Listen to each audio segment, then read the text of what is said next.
السلام عليكم ورحمة الله وبركاته.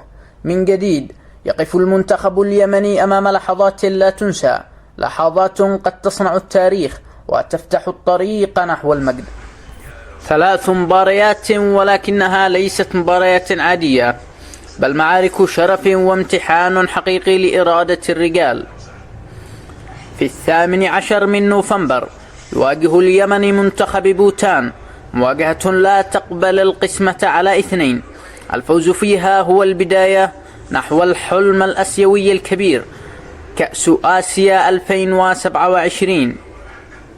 ثم في 26 من نوفمبر نلتقي جزر القمر، لقاء يحمل طموح التأهل إلى كأس العرب 2025، مواجهة من أجل الشرف ومن أجل رفع راية اليمن عالية بين العرب.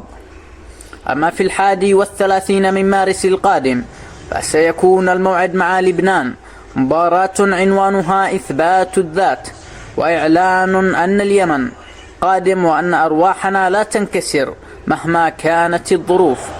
ما نحتاجه اليوم ليس أكثر من الإيمان بأن قميص الوطن لا يرتدى إلا بروح القتال، وبأن صوت الجماهير قادر على أن يصنع الفارق كما يصنعه الهدف في الشباك.